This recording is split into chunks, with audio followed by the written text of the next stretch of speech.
Hey everybody, how's it going? Marcos Villegas for Fight Up TV, being joined with Teddy Atlas. We're here in the Kingdom of Saudi Arabia, going to preview this Zhang versus Deontay Wilder fight. Teddy, do you see this fight as do or die for either Wilder or Zhang, where if they lose and lose in a certain way, they I don't want to say retire, but it's almost like it's a foregone conclusion that they're not at the elite? You guys are talking about that like it's a death sentence. These guys have had good careers. These guys have made money. These guys have done what they love. They've accomplished things. One's 41 years old, the other's 38. You know what? It's common sense that tells you, yeah, at some point what you do has to end. Especially what you do means getting hit in the head. And involves reflexes and timing and all the things that time and age do erode. It does diminish those things. You'd be irresponsible. Think about it. Think about what you got. You're being media people. I get it. You're doing your job. But think about it. It would be irresponsible if the loser didn't think about, okay, what am I doing next? Do I move on? You know, and especially in some ways, the younger one even, Wilder, only because he's made so much money. God bless him, he earned it. But he's made so much. I never think a fighter can make enough because of what they risk when they get in there. So I'm glad when they make a lot. But he's been in the Olympics. He won a bronze medal. He's been a world champion. You know, he's had a good run. Maybe it continues, but if it doesn't, is it the end of the world? No. If you asked him, he'd be honest with you, I'm sure, and say, I've had a blessed career. Look at what I've done. Look at what it's afforded me to do now for my family. So we really shouldn't look at this as such a doomsday situation when guys have at this point in their career. We really shouldn't. Look, Zhang would like to do a little more because he hasn't made the money that Wilder has. He's made it recently. He's done well, thank goodness. And I'm sure he'd like to make more. But he is 41, and he has cracked into the top of the heavyweights where he's accomplished that. He's, as I said, he's had some big fights. But at 41, Father Tom does knock at the door. I mean, and when you're close to 300 pounds, you're a monster of a man like him. You know, it takes on a different dimension. I see it. I know what my trainer eyes tell me, 50 years in this business. I see the way that he slowed and he deteriorated, you know, in the fight with not just with Parker, but in Herjavec, where he didn't have much left to that is related, I think, to, of course people could say, Teddy, it's conditioning. It's harder when you're that big. When you're that big to get your body to a certain level, and when you're 41, you know, so that is definitely something they have to that is in play. That is one of the X factors in the air in this fight. Is can Zhang's endurance take him throughout this fight if it has to?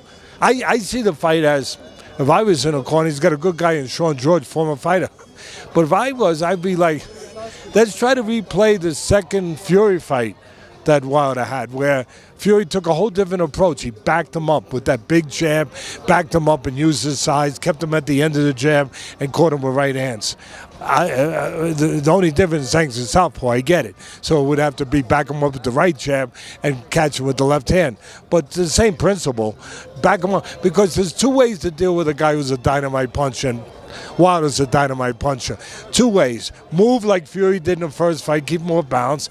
And that almost didn't work because he got caught twice, but he got a draw. A lot of people thought he won. But keep more balance, give him angle. Don't let him get set to punch, to use that power. Or back him up and don't let him be set to you. Whichever way you want to not let him get set to use his power. For me, Zhang at this point would be do that. Press. But there's a gamble there. What's the gamble? Well, the gamble is, how much gas does he use doing that? That's the gamble. But to me, it's not really a gamble. What are you going to do? Stand there and box the guy? He don't have the legs to do that. He don't have the gas tank to do that. He don't have the style mentality to do that. He don't have the tools to do that. So back him up and try to get him out of this so you don't run out of gas, you know, and get stuck on the highway. And for Wilder, good thing in his favor, I've always said, I was always coining the phrase on ESPN over the years when I called all the fights, he's got that southpaw killer. The right hand against the southpaw. Zhang is the southpaw, where right hands can be really, really detrimental to a southpaw. And he's got the ability to obviously land. Look, Wilder didn't look good, obviously, in a Parker fight. People blaming it on age, wear and tear, all those things. But also, you got to remember, he's gone through a little bit of a change. I give him credit. You know, he changed trainers, and Malik Scott, who's trying to, and to his credit, trying to make him technically better, because he's always had some problems in the technical areas. Never in the power or the hard area, but in the technical areas, a little bit. But he became champ, so how much should I'm not knocking him. He's done great. But I'm just pointing some out that I'm in the business to point out. Malik Scott, to his credit, I think was trying to add to the technical part. So, you know, in his fight back with the kid from Finland, forget his name. Yeah, the Viking. Yeah. What's his name? Shoot, we're both kind of, yeah. It's been a long few hours. But everyone will know who it is. And he knocked down one round. Hellenius. Yeah, Hellenius. Yeah. He caught him with the right hand, the punch that he always looks to catch you with. But he did it a different way. He didn't do it by, just chucking leather. He did it by moving, using his legs. And he looked good in that fight. And then I think now he tried to do it with Parker. And in some ways it might have kind of come back and bit him in the backside a little bit and actually hindered him because he wasn't set to punch. He was trying to do that, which I give Scott credit for, trying to be better technically. But by moving, he took away the most important thing that got him there, the power, the right hand, or being set for the power.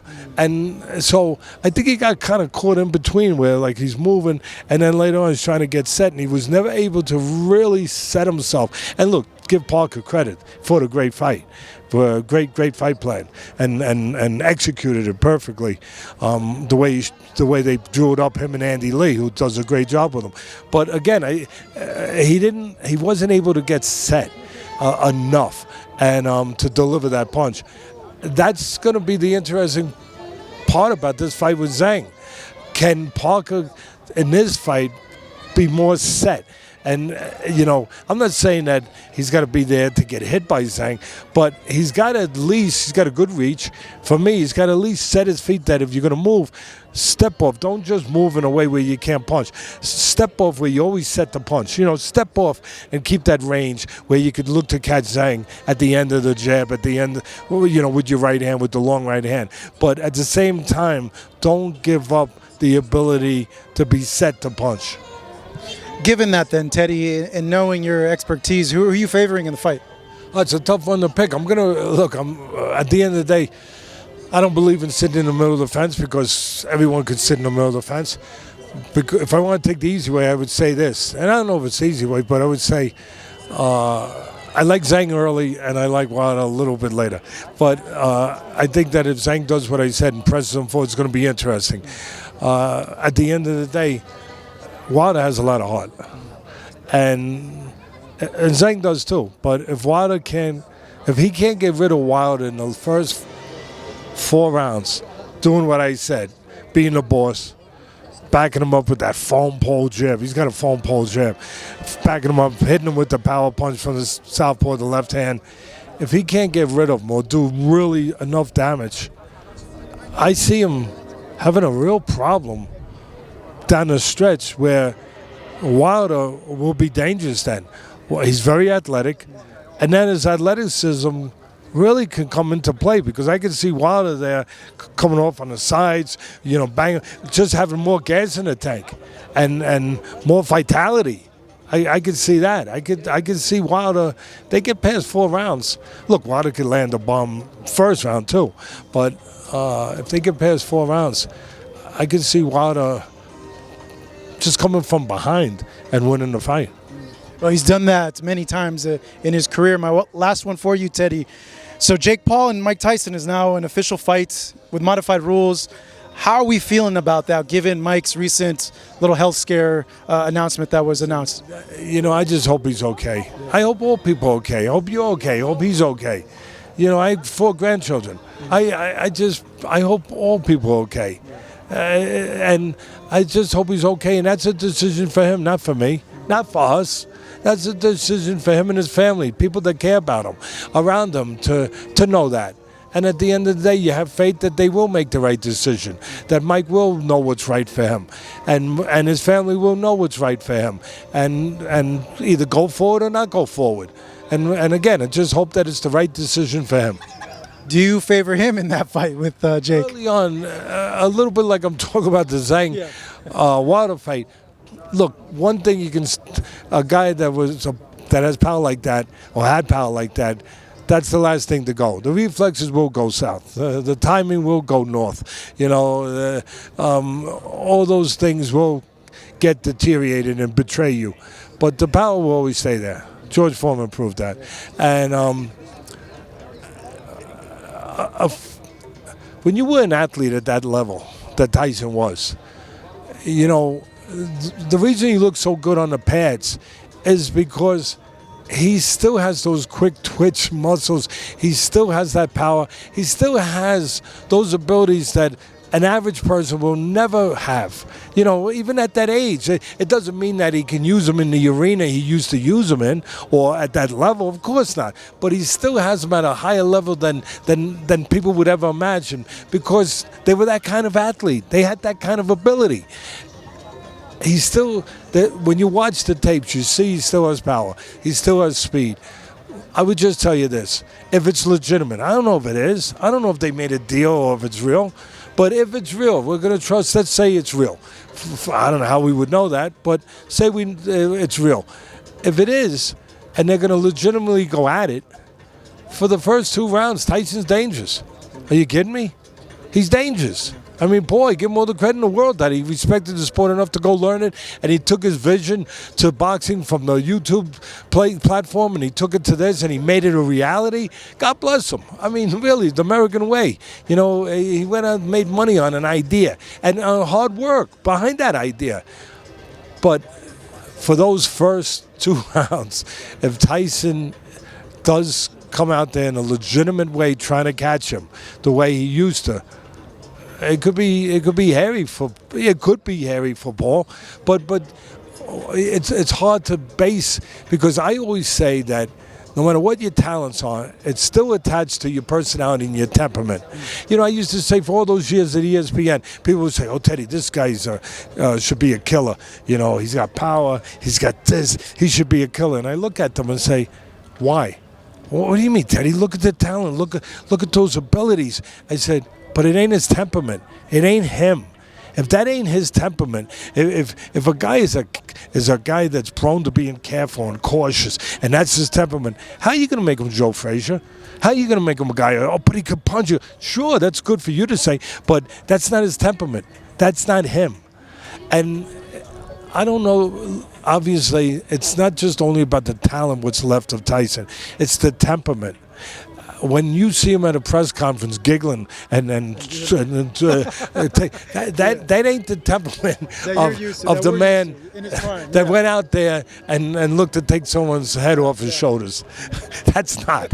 So the beast, so much tame, can reignite the beast. That's it. Yeah. And that's the question. I think that's why everyone's going to watch is that question. What's going to happen the first 2 rounds of the fight? Teddy's always great chatting with you. When you talk, I shut up and listen, and it's always great listening. Appreciate it, my man. Thank you. Pleasure. Thank you so much for watching this video, and make sure to subscribe for more videos of your favorite fighters over here on Fight Up TV, and give us a follow online as well at Fight Up TV on Twitter and on Instagram. We appreciate it, guys.